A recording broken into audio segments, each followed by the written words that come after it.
Good morning students. Today we are going to discuss topic past perfect tense. अभी हमने इससे पहले पढ़ा था कि जो प्रेजेंट परफेक्ट टेंस है उसके बारे में पढ़ा था। तो आज की वीडियो में हम पास्ट परफेक्ट टेंस के बारे में पढ़ेंगे कि पास्ट परफेक्ट टेंस क्या होता है, उसकी पहचान क्या होती है।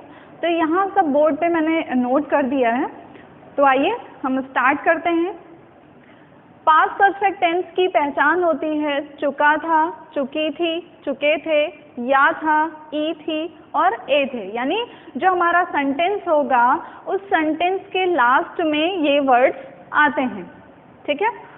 और इसमें हेल्पिंग वर्ब यानी जो पास्ट परफेक्ट टेंस है उसमें हेल्पिंग वर्ब हम हैड का यूज़ करते हैं। इसमें V3 लगती है यानी वर्ब की थर्ड फॉर्म का हम यूज़ करते हैं। तो जो पास्ट परफेक्ट टेंस है उस पास्ट परफेक्ट टेंस में क्या होता है, इसकी पहचान क्या होती है, चुका था, चुकी थी और चुके थे। हेल्पिंग वर्ब कौन सी यूज़ होती है, हेल्पिंग वर्ब यूज़ होती है हैड, चाहे वो अफर्मेटिव सेंटेंस हो, नेगेटिव सेंटेंस हो या इंट्रोगेटिव सेंटेंस हो, इसमें सभी में क्या लगेगा, हेल्पिंग वर्ब हैड लगेगी। और चाहे सिंगुलर पर्सन होगा तभी भी हैड लगेगा और अगर प्लूरल पर्सन होगा उसके साथ भी हैड ही यूज़ होगा।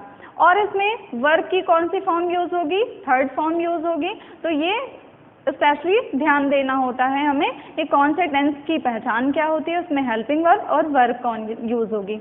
तो आइए हम स्टार्ट करते हैं सेंटेंस को ट्रांसलेट करना। तो देखिए अफर्मेटिव सेंटेंस है ये। अफर्मेटिव सेंटेंस का स्ट्रक्चर क्या होता है, हम सबसे पहले सब्जेक्ट लिखेंगे, हैड लिखेंगे, फिर V3 यानी वर्ब की थर्ड फॉर्म लिखेंगे और उसके बाद ऑब्जेक्ट लिखेंगे। तो देखिए पहला सेंटेंस लिखा है हम जा चुके थे। कौन जा चुका था, हम जा चुके थे, इसलिए हमारा सब्जेक्ट यानी जाने का काम कौन कर रहा है, हम कर रहे हैं। तो ये हमारा क्या हो गया, सब्जेक्ट, हमारा सब्जेक्ट है। तो हमने क्या लिखा, वी यानी हम हो गया वी। फिर हेल्पिंग वर्ब लिखेंगे क्या, हैड, और इसमें V3 यानी वर्ब कहाँ है ना, तो क्रिया कौन सी हो रही है, जाने की, इसलिए यहाँ क्या होगी, गो होती है। गो मीन्स जाना, लेकिन यहाँ पे थर्ड फॉर्म क्या होगी, गॉन, और sentence complete, we had gone. Second है मैंने उपहार भेज दिया था। किसने उपहार भेज दिया था, मैंने भेज दिया था। इसका मतलब क्या होगा यहाँ पे, आई। फिर हेल्पिंग वर्ब क्या लगेगी, हैड, आई हैड। अब यहाँ भेजने की होती है सेंड, है ना, सेंड होती है। इसकी थर्ड फॉर्म क्या होगी, सेंड। क्या भेज दिया, गिफ्ट। ये हमारा ऑब्जेक्ट हो गया, ठीक है। तो I have send gift. Next है दादाजी अखबार पढ़ चुके थे। कौन अखबार पढ़ चुका था, दादाजी पढ़ चुके थे, इसलिए दादाजी क्या हो गए, यानी अखबार पढ़ने का काम किसने किया, दादाजी ने किया। तो जो भी हमारा सेंटेंस होता है उसमें काम करने वाला व्यक्ति क्या कहलाता है, सब्जेक्ट कहलाता है यानी कर्ता कहलाता है। तो दादाजी क्या है, द ग्रैंडफादर लिखेंगे ना। फिर क्या लिखेंगे, अब इसमें हेल्पिंग वर्ब लगेगी। हेल्पिंग वर्ब हमने कहा क्या लगेगी, हैड लगेगी, चाहे वो सिंगुलर होगा, प्लूरल होगा, कोई भी होगा। तो क्या हो गया, द ग्रैंडफादर हैड। अब दादाजी कौन सा काम कर रहे हैं, पढ़ने का काम कर रहे हैं, तो रीड होती है, इसकी थर्ड फॉर्म भी रीड ही होगी, ठीक है। तो देखिए द ग्रैंडफादर हैड रीड। अब दादाजी क्या पढ़ रहे हैं, न्यूज़पेपर यानी अखबार पढ़ रहे हैं ना, तो यहाँ क्या होगा, न्यूज़ पेपर, ठीक है। तो देखिए the grandfather had read newspaper, ठीक है। ये हमारा हो गया सेंटेंस कंप्लीट। और ये अफर्मेटिव सेंटेंसेस थे, इनको हमने ट्रांसलेट किया। कैसे करते हैं, सबसे पहले सब्जेक्ट, फिर हेल्पिंग वर्ब, फिर वर्ब और उसके बाद ऑब्जेक्ट। तो हेल्पिंग वर्ब हैड और वर्ब की थर्ड फॉर्म। अब हम बढ़ते हैं निगेटिव सेंटेंस की तरफ। निगेटिव का मतलब नकारात्मक, है ना। इसमें जो जैसे इसमें लिखा था सेंटेंस, उसी को मैंने ट्रांसलेट किया है। यहाँ पे देखिए वही मैंने लिखा है, सिर्फ इसमें निगेटिव है, इसमें तो नहीं लिख दिया है। जैसे हम जा चुके थे तो हम नहीं जा चुके थे, हमारा सेंटेंस वैसे ही होगा। तो इसका स्ट्रक्चर देखते हैं। सबसे पहले हम लिखेंगे सब्जेक्ट, फिर लिखेंगे हैड, फिर लिखेंगे नॉट, फिर लिखेंगे V3 और फिर उसके बाद ऑब्जेक्ट। तो सब्जेक्ट यानी जो कर्ता होता है, ये होती है सहायक क्रिया, ये नॉट है, और ये होती है वर्ब यानी क्रिया होती है, ये हमारा ऑब्जेक्ट। तो देखिए कौन नहीं जा चुका था, हम नहीं जा चुके थे, तो क्या होगा वी, फिर क्या लिखेंगे हैड, हैड के बाद क्या लगेगा नॉट, क्योंकि निगेटिव सेंटेंस है तो क्या हो गया वी हैड नॉट। अब जाने का काम कर रहे हैं तो क्या होगा, यहाँ भी V3 लगेगी, तो क्या होगा गॉन। Sentence complete. नेक्स्ट हम ट्रांसलेट करते हैं। देखिए मैंने उपहार नहीं भेज दिया था, किसने, मैंने, तो क्या होगा आई, फिर हेल्पिंग वर्ब हैड, फिर क्या लगेगा नॉट, आई हैड नॉट। अब यहाँ भी क्रिया कौन सी हुई, भेजने का, तो क्या होगा सेंड, क्या नहीं भेजा गिफ्ट। ठीक है, नेक्स्ट देखते हैं। दादाजी अखबार नहीं पढ़ चुके थे। अभी हमने अफर्मेटिव सेंटेंस में पढ़ा था दादाजी अखबार पढ़ चुके थे, है ना। तो क्या है इसमें चुके थे आया है ना, इसका मतलब ये क्या है पास्ट परफेक्ट है। अब पास्ट परफेक्ट में क्या है, हम सबसे पहले किसको लिखेंगे, जो हमारा सब्जेक्ट है। तो सब्जेक्ट कौन है, द ग्रैंडफादर। फिर क्या लिखेंगे, उसके बाद आएगा हमारा हेल्पिंग वर्ब। हेल्पिंग वर्ब क्या है हैड।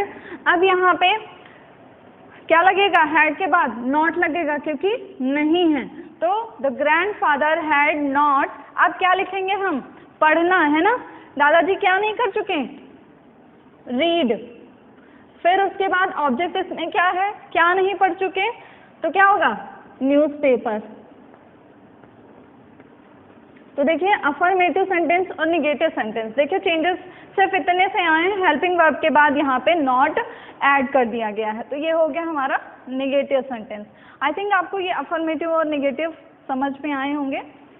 अब हम नेक्स्ट बढ़ते हैं इंट्रोगेटिव सेंटेंस की तरफ।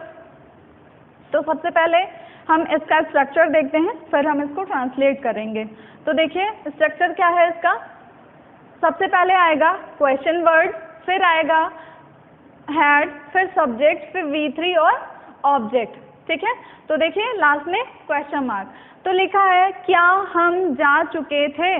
तो देखिए अगर कोई क्वेश्चन वर्ड होगा तो हम सबसे पहले क्वेश्चन वर्ड लिखेंगे, नहीं तो हमारा सेंटेंस हेल्पिंग वर्ब से स्टार्ट होगा। तो हेल्पिंग वर्ब इसमें क्या है, क्योंकि ये क्वेश्चन वर्ड है तो यानी लिखा है क्या, बट ये सेंटेंस से स्टार्टिंग में आया। हमने पहले भी कहा है आपसे कि अगर कोई क्वेश्चन वर्ड सेंटेंस के स्टार्टिंग में आता है, यानी क्वेश्चन वर्ड से हमारा अगर सेंटेंस स्टार्ट होता है, तो इसका मतलब हम उस सेंटेंस को हेल्पिंग वर्ब से लिखना शुरू करेंगे।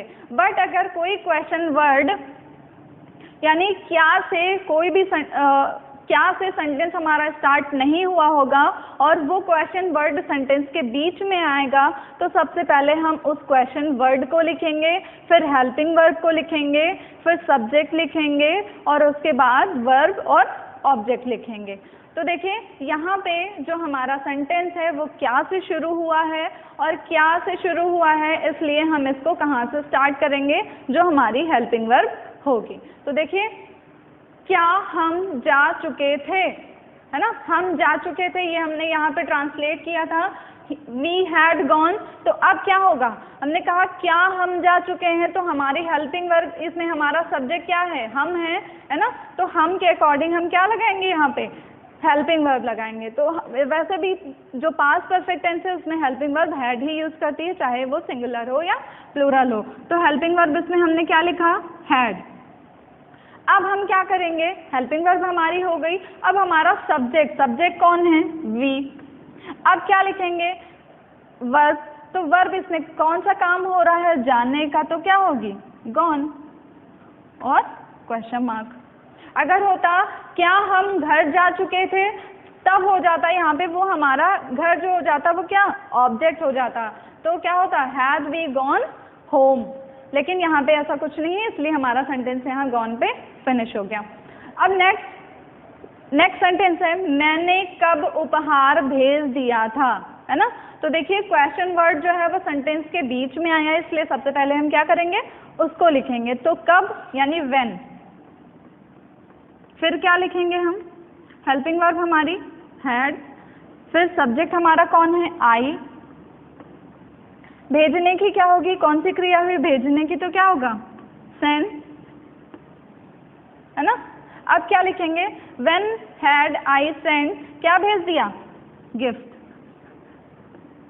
और क्वेश्चन मार्क। नेक्स्ट हम देखते हैं क्या दादाजी अखबार पढ़ चुके थे। तो कौन अखबार पढ़ चुका था, दादाजी, है ना। तो यहाँ देखिए क्या लिखा है, तो क्या लिखा है इसका मतलब सेंटेंस का स्टार्ट में आया है, और इसमें क्या है कि हम हेल्पिंग वर्ब से इसको स्टार्ट करेंगे। तो देखिए सबसे पहले हम क्या लिखेंगे, हैड, फिर लिखेंगे द ग्रैंडफादर, फिर ये ग्रैंडफादर क्या है, हमारे सब्जेक्ट हो गए, तो हमारी हेल्पिंग वर्ब हो गई, हमारे सब्जेक्ट हो गए। फिर अब हम क्या लिखेंगे, V3 यानी पढ़ने की, तो क्या होगी, रीड। अब क्या पढ़ चुके हैं, तो होगा न्यूज़ पेपर, ठीक है। तो ये सेंटेंस हमारा हो गया कंप्लीट, ठीक है। तो ये अफर्मेटिव, नेगेटिव और इंट्रोगेटिव, ये तीनों आपको मैंने समझाए, पास्ट परफेक्ट टेंस का अफर्मेटिव सेंटेंस, नेगेटिव सेंटेंस और इंट्रोगेटिव, है ना। इसको ट्रांसलेट कैसे कहते हैं, इसकी पहचान क्या होती है, इसमें हेल्पिंग वर्ब कौन सी यूज होती है, इसमें वर्ब की कौन सी फॉर्म यूज होगी, तो ये सब, और साथ ही साथ इन स्ट्रक्चर्स को अगर आप ध्यान में रखते हुए ट्रांसलेशन करेंगे तो आपके ट्रांसलेशन गलत नहीं होंगे। आई थिंक आपको ये पास्ट परफेक्ट जो टेंस है ये समझ में आया होगा, और हम फिर मिलते हैं, thank you class, next video में, नेक्स्ट क्लास में। Thank you class.